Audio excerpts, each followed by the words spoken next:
se puede tener, si es que se comienza desde pequeño, placer por el proceso de aprender.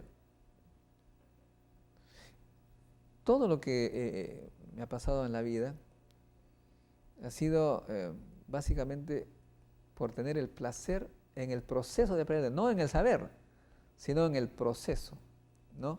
Uno haciendo esfuerzos para construir o para comprender, ya siente el placer. Es como el fútbol, el placer no está en ganar, sino en jugar. Eso es lo que la gente a veces no comprende y obliga a los chicos a aprender para sacar la nota. Mucha gente quiere la nota, no encuentra el placer en el proceso.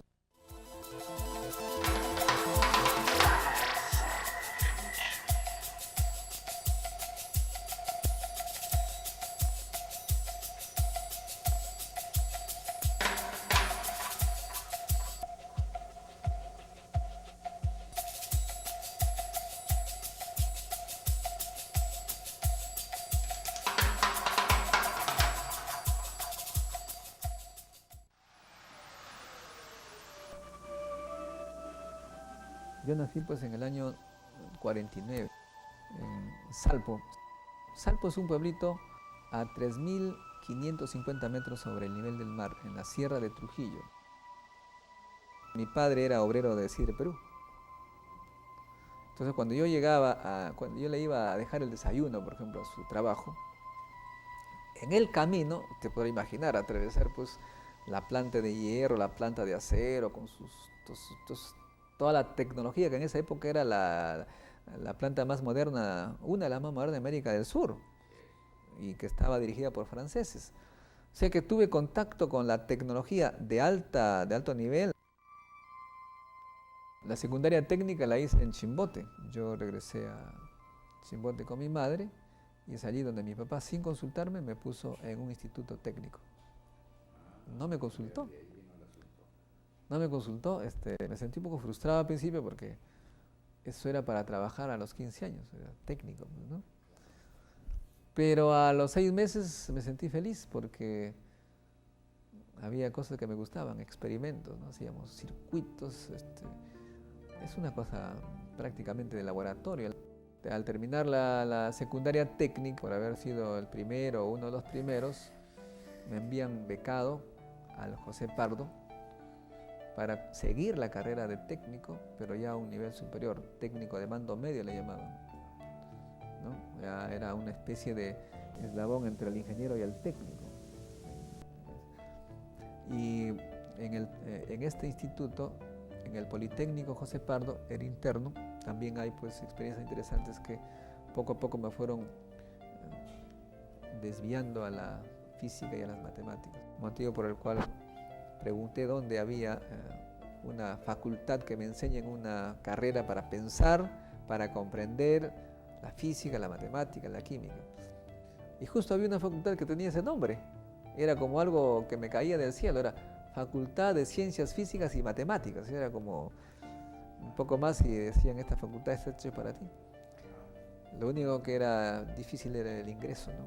Por el cual, aprovechando las tardes, me preparé en el Instituto Matemático Superior. A Modesto lo vimos llegar a la uni el año 67, no, un poquito más antes, como un traslado. El primer curso que tomó conmigo fue el de física, de primer año naturalmente. Él venía de un instituto técnico y tenía que ponerse al día. Entonces, no lo noté al comienzo, desde luego, porque hay bastantes alumnos, ¿no? Pero después de unos cuantas semanas, pude darme cuenta que estaba entre los mejores. Le propuse yo de que se quedara en vacaciones, que íbamos a tener un curso especial. Se quedó y de allí surgió la tesis, porque al terminar ese curso se me ocurrió a mí, entre todos los que estaban allí, escogerlo a él para un problemita que tenía que ver directamente con el curso que habíamos hecho en el verano. era un problemita de aplicación. Se trataba de encontrar la trayectoria de un protón cuando se acercaba a un núcleo, que lo repelía. Y luego de cambiar el signo de una de las cargas para conseguir más bien una atracción. Luego alteramos otras condiciones como para obtener una variedad de curvas. Lo difícil allí era programar en la clase de computadoras que habían en ese momento y obtener trayectorias. Entonces eso lo tuvimos que hacer con la computadora de San Marcos, me acuerdo. En esa fecha logramos acceso a la computadora de San Marcos sin problema. Algo que después se perdió, porque acá en el Perú las universidades entre sí generalmente no realizan proyectos conjuntos. Después de esa tesis me entró la curiosidad por los cálculos, las fórmulas, y usted me convenció para hacer la maestría en física, pero la maestría en la UNI era muy exigente, en una serie de requisitos. Era dirigida por el doctor Carlos del Río y escogí una tesis muy teórica, ¿no? La teoría de la relatividad general. La tesis que él presenta, su tesis de grado que presenta él en la UNI, era sobre la relación o la interrelación que hay entre las fuerzas gravitacionales y las fuerzas electromagnéticas, ¿no? Él lo que trata de demostrar es cómo las fuerzas electromagnéticas pueden, de alguna manera, disminuir o eliminar las fuerzas gravitacionales. Un estudio con una base, un sustento matemático muy fuerte, ¿no? Que ya Einstein había hecho algunos estudios sobre eso, ¿no? Y esa tesis le valió para ganar después una beca para estudiar un doctorado en física en Francia.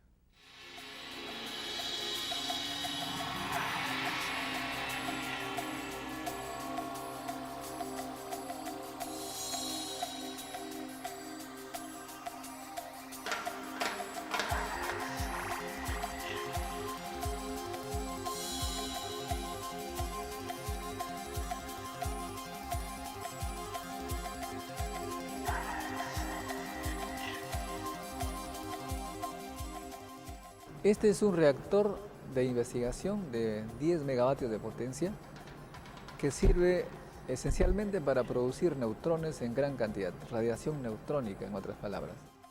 De modo que el reactor produce radioisótopos, sustancias radioactivas que pueden tener dos fines. Una, para hacer análisis químicos, es decir, qué compone la sustancia irradiada, y otra para usar esta sustancia en medicina, agricultura, medio ambiente. En medicina, por ejemplo, incorporándolas a fármacos y convertirlas entonces en radiofármacos, los que sirven para analizar enfermedades, diagnóstico de enfermedades de diversos órganos del cuerpo humano, pero también puede servir para curar el cáncer, es decir, colocar las sustancias radioactivas en puntos cercanos a tumores para atacarlos y eliminarlos.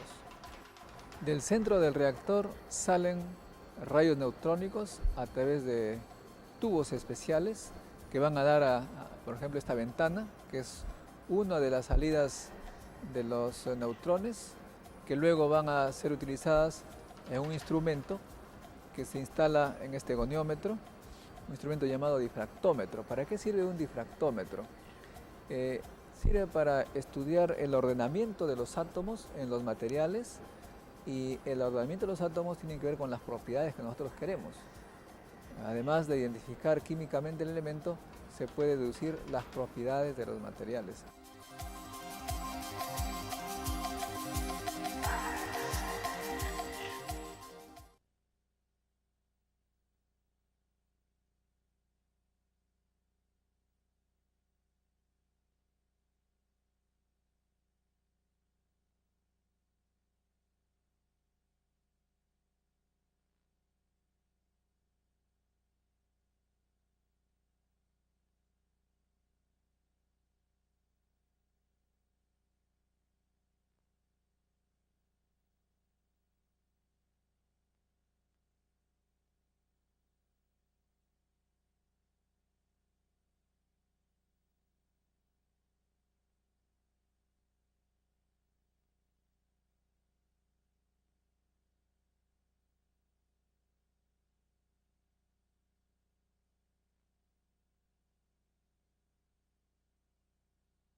Bueno, Modesto, el amigo, es el mismo Modesto, compañero de trabajo en los temas.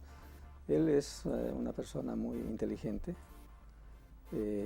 tiene una capacidad muy grande de hacer simples las cosas, tomar solamente la parte medular y tomar decisiones y acciones en función de lo medular.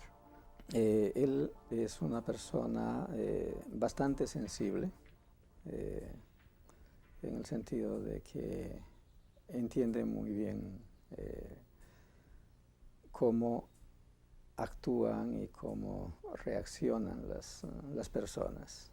Y en el fondo siempre he tenido la impresión de que él está haciendo permanentemente labor de investigación sobre las personas que lo rodean.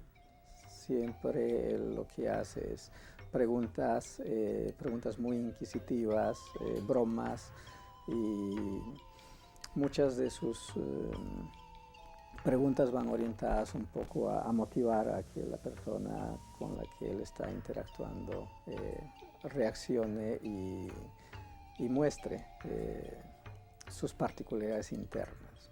Yo creo que en esa esencia quizás él también sea una especie de psicólogo en cuanto está investigando sobre la manera de ser y la manera de actuar de las personas.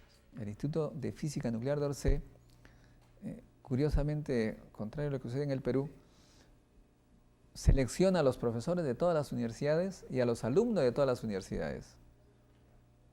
Y estamos todos juntos. Y muy riguroso. La directora era la doctora Benoit. Me hace una entrevista.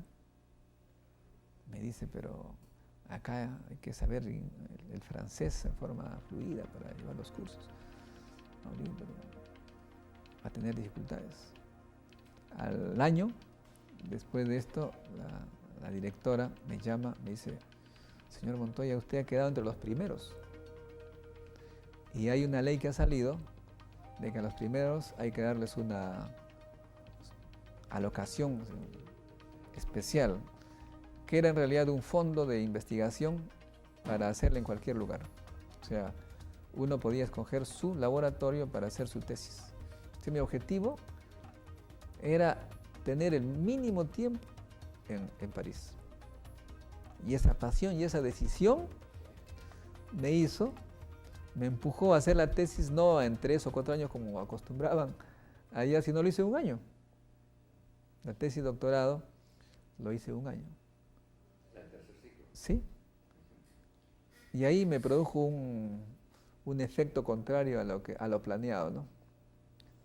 Porque al haber hecho una tesis tan rápido, ellos me propusieron para hacer el doctorado de Estado. Esta tesis de Estado, por ejemplo, trató también de la fisión.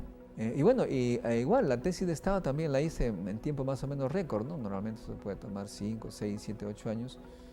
Yo la hice en 4.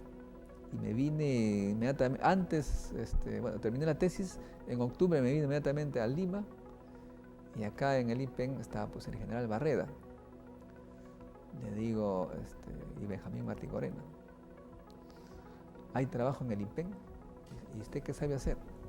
Entonces, bueno, yo soy doctor en física nuclear y tengo pues experimentos en neutrónica que tienen que ver con la fisión nuclear. Oiga, ¿y eso tiene que ver con la bomba? Sí, es una de las aplicaciones. Hay trabajo. Cuando regresé acá al IPEN, cosa curiosa, todo esto era dirigido por militares. Con los civiles había mucha contradicción, sobre todo por la diferencia de trato. Los militares tenían de todo, o sea, se repartían porque era un proyecto de $100 millones, y los militares le daban cosas a los civiles por cosas pequeñas, cosa que produjo contradicción. Y nos vimos envueltos todos en una suerte de reclamos, pero como los militares no dejan de ser militares, reaccionaban muy, un poco exageradamente, ¿no? Y lo que ellos hicieron es, para que la gente se tranquilice, escogieron a 5 personas para expulsarlos del IPEN, entre los cuales tuve la mala suerte de estar yo. El hecho era que en la época del gobierno de Belaúnde había una ley según la cual si uno no tenía 3 años y 3 meses, su contrato podía ser resuelto al instante sin explicación alguna. Fuimos 5 y nos sacaron.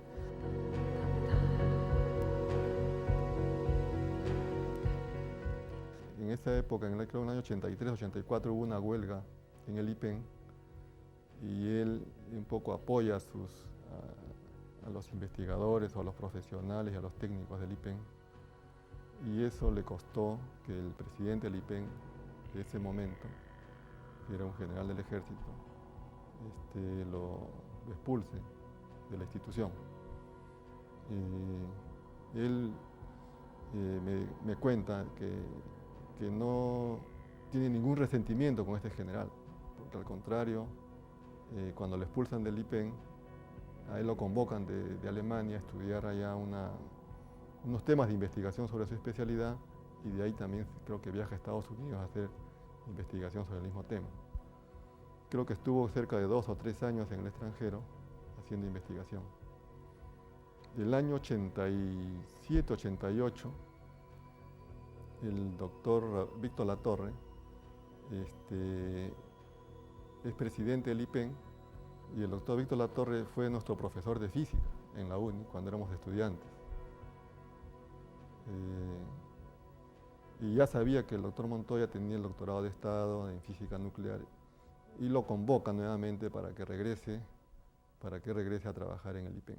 Él siempre ha tenido este amor por, ¿no?, el Perú y venir a hacer cosas acá en el Perú. Él realmente tranquilamente hubiera podido quedarse, ¿no?, en Francia, hubiera podido ser un científico, ¿no?, en realidad de renombre, estar muy bien, ¿no?, en realidad, pero parece que desde un inicio él, ¿no?, sería su cariño al país y querer hacer cosas acá en el país, entonces él venía. Desde un inicio fue un convencido de que la energía nuclear tenía mucho más campo de actividad en la parte civil o la parte, digamos, no necesariamente de aspectos de defensa o militares. Entonces, él también tenemos conocimiento de sus continuas luchas en convertir este instituto en una entidad que al final, digamos, justifique la inversión que se hizo y rinda beneficios, ¿no?, al país. Del centro, final al fondo, está la puerta azul, es por donde se reciben los radioisótopos que se están generando en el reactor nuclear que hemos visto. Y de allí, por este corredor que se llama caliente, porque hay sustancias reactivas importantes, se reparten los radioisótopos a la derecha, en la celda de tratamiento de los radioisótopos. También a la izquierda hay otra similar, donde ya desde fuera, con brazos mecánicos, se hacen las combinaciones químicas como para sustraer el radioisótopo. Este radioisótopo que luego se va a mezclar con los agentes de radiodiagnóstico y hacer el radiofármaco. Las sustancias radioactivas que vienen del reactor nuclear son colocadas en este sistema de detección. Este es un equipo detector que detecta la radiación inducida por los neutrones que están en el centro del reactor. La radioactividad es medida por el detector y luego procesada por esta computadora. Estos equipos permiten al laboratorio de química hacer análisis muy minuciosos de las sustancias radiactivas, pero también, sobre todo, de los elementos que interesan conocer tanto en el campo del medio ambiente, de la arqueología, de la industria, es decir, de todos los campos de la ciencia y la tecnología que son necesarios estudiar con detalle en composición química, son estudiados en este laboratorio.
es el típico organizador de eventos, de sociedades.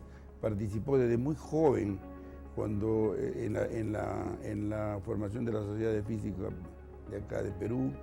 Es miembro de la Academia Nuclear también. Y siempre ha estado tratando de levantar, digamos, estas sociedades de una u otra forma y tratando de convencer a los asociados, a los amigos, para que también trabajen como él y levanten estas sociedades.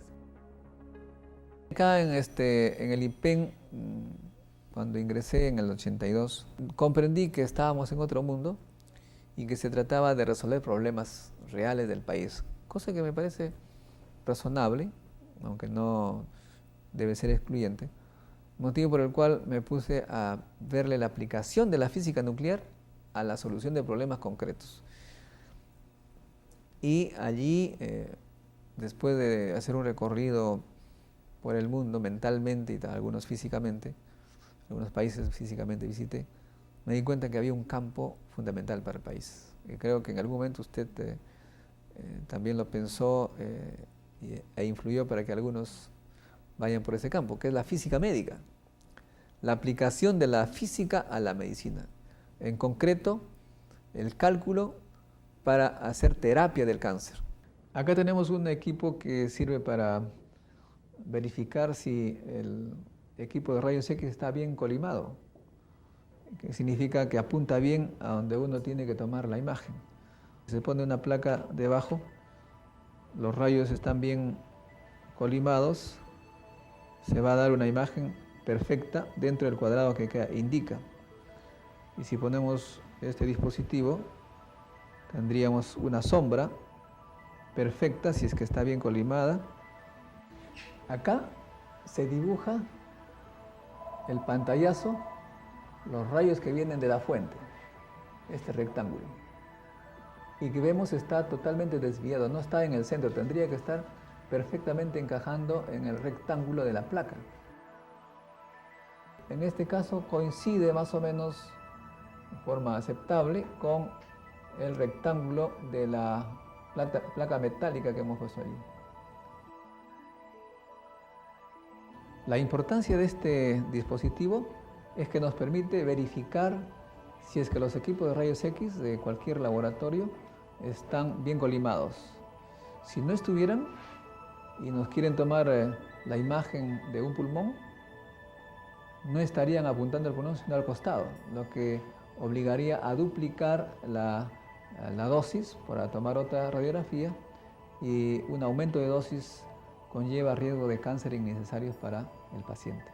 Existen normas internacionales donde nos dan niveles de referencia para cada tipo de examen que toman en radiología. Entonces lo que nosotros hacemos es verificar que esas dosis no sean superadas. Antes de hacer un control de calidad, los operadores de rayos X muchas veces desconocen de las dosis que ellos reciben, ¿no? Entonces es una tarea nuestra indicarles o darles una idea de la dosis recibida. Y ahí, doctor, la importancia que tiene el físico médico en este campo de la radiología, ¿no? Por otro lado, también es importante medir el tiempo de exposición, ¿no? Dependiendo de los exámenes es importante el tiempo de exposición. Por ejemplo, en el caso de radiología intervencionista, ¿no?, donde se hacen operaciones y donde se observan imágenes de órganos en movimiento, los equipos tienen que dar exposiciones a tiempos bastante cortos para tener buenas imágenes. Entonces el control de calidad, ¿no?, es importante para este tipo de equipos. Creo que la función del IPEN en ese sentido es fundamental porque protege la salud de los peruanos y los peruanos también tienen que ayudarnos a protegerlos. ¿En qué forma? Cada vez que vayan a un equipo de rayos X para sacarse una placa, tienen que verificar que el operador tiene una licencia como operador, pero también su equipo tiene una licencia de funcionamiento. Eso significaría que el IPEN habría llegado con estos equipos para verificar el buen funcionamiento de todo el sistema de rayos X que cuenta ese centro hospitalario. En IPEN tenemos muchos proyectos de desarrollo en ciencia y tecnología, fundamentalmente en el área nuclear, y en ramas que son colaterales o afines a la energía nuclear y a las tecnologías avanzadas. Dentro de eso tenemos proyectos de biotecnología, por ejemplo, con biología molecular. Tenemos proyectos de materiales, desarrollo de materiales o nuevos materiales, y adicionalmente las otras actividades que actualmente desarrolla el IPEN y que ha venido desarrollando desde antes, como es la de producir radioisótopos para diversos usos, tanto en medicina como en industria y en otro tipo de aplicaciones en ciencia y otras ramas afines. Bueno, aparte de sus preocupaciones sobre la física médica, tiene también otra preocupación, que es ahora cómo estudiar qué fuerzas conducen a que hayan mutaciones genéticas en el ADN, qué fuerzas físicas o atómicas o moleculares han conducido a que hayan mutaciones genéticas, ¿no? Y eso él cree que ese estudio que él estaría haciendo con físicos y con biólogos podría darnos algunas luces sobre la evolución de los seres vivientes, ¿no? Modesto está realizando una buena labor en la institución, está tratando de cambiar la mentalidad, de tratar de realmente promocionar jóvenes con especialidad en física para que traten de desarrollar, utilizando el equipo que se tiene en el centro nuclear para que hagan investigación pura y aplicada.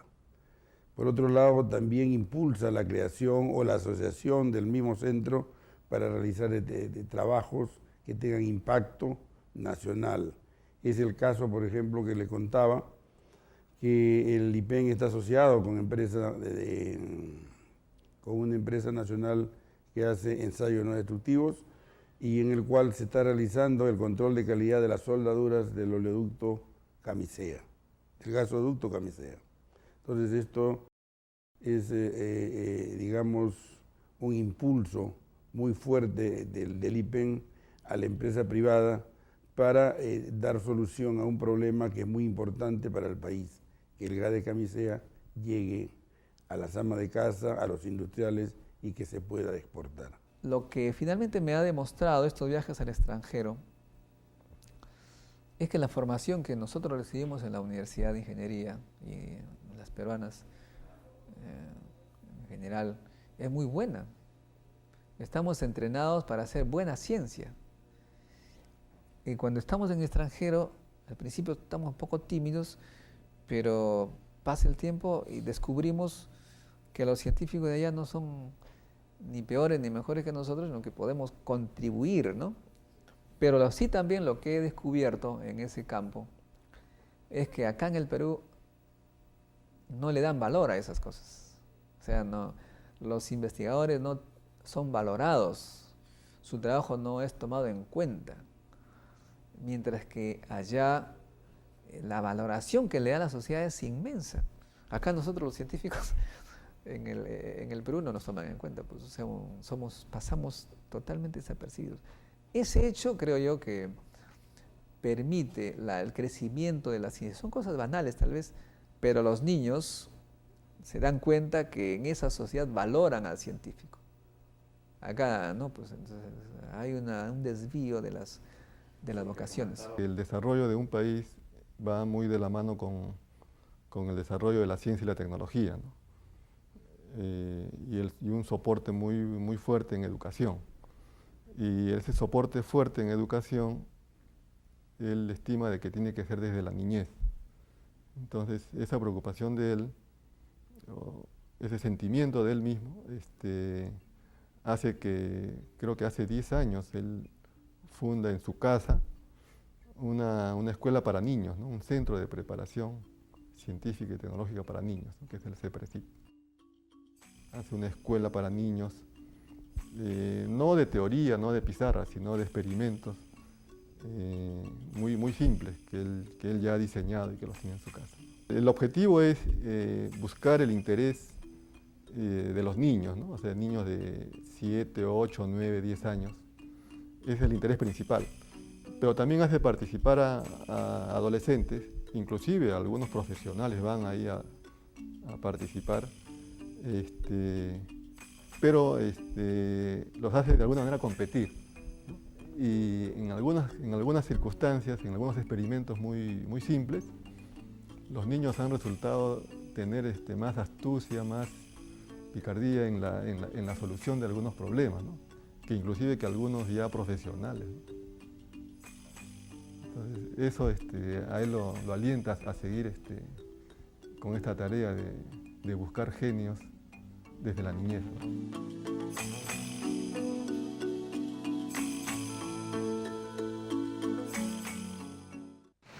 Desde aquí se hacen las combinaciones químicas necesarias y finalmente tenemos los radiofármacos, ¿no? Los radiofármacos que son de varios tipos.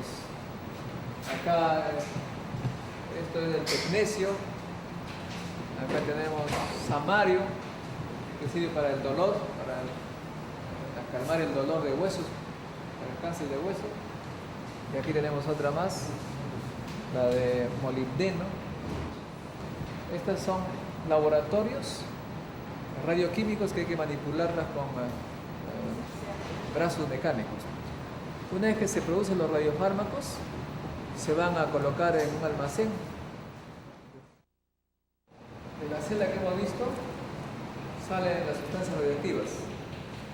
Esas sustancias radioactivas son traídas aquí en estos blindajes, son tubitos de plomo cerrados que no permite la salida de la radiación. Acá tenemos el producto, que son los radiofármacos que salen a los hospitales del país, que son 17 aproximadamente también, algunos al extranjero.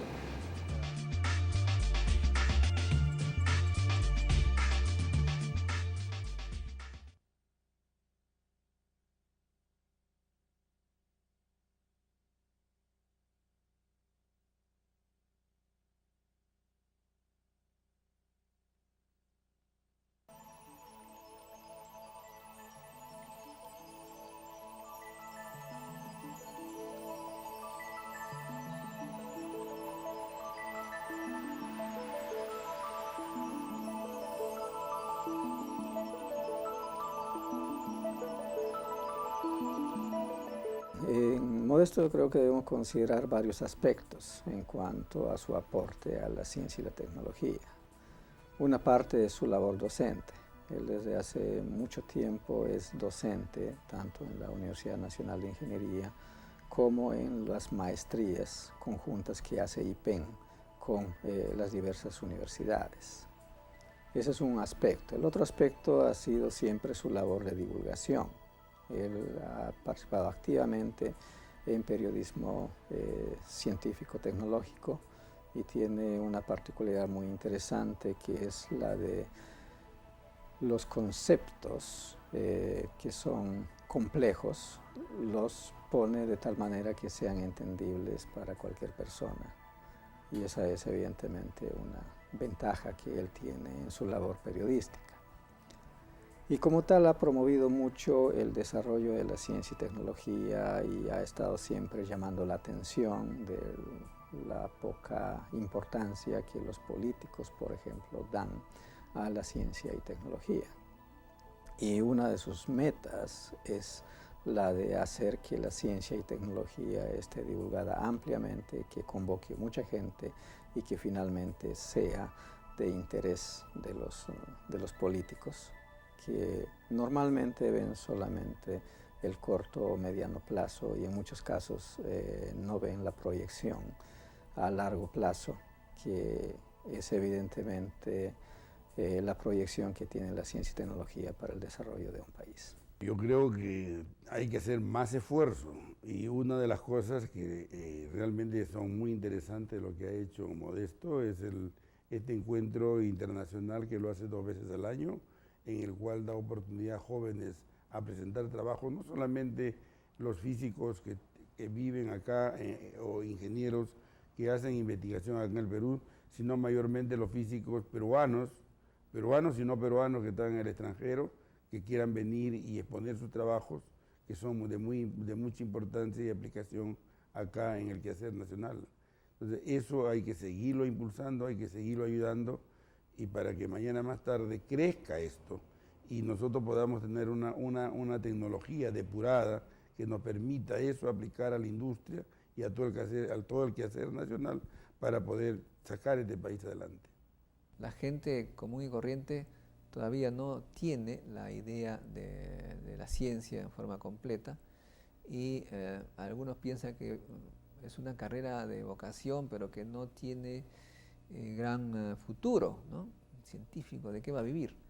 Yo creo que los niños que viven en esas familias no tienen una idea clara, ¿no?, del tema. En estos tiempos, sobre todo en estos tiempos, el futuro es para los niños que se preparan en ciencia y tecnología, por la sencilla razón de que todo ahora es tecnología, desde la televisión, los faxes, el cable, los instrumentos médicos. Ya no tenemos como antes médicos que palpaban, medían, ahora es pura instrumentación. Y los científicos, mientras más conocimientos tienen en sus diversas disciplinas, van a tener mejor logros. O sea que aparte del placer de aprender cosas, los padres deben comprender que un científico es un profesional universal, globalizado, que pueden tener trabajo en cualquier parte del mundo además, porque no necesariamente tenemos que limitarnos a Perú. Yo creo que un físico puede trabajar en Japón y lo hace además, ¿no?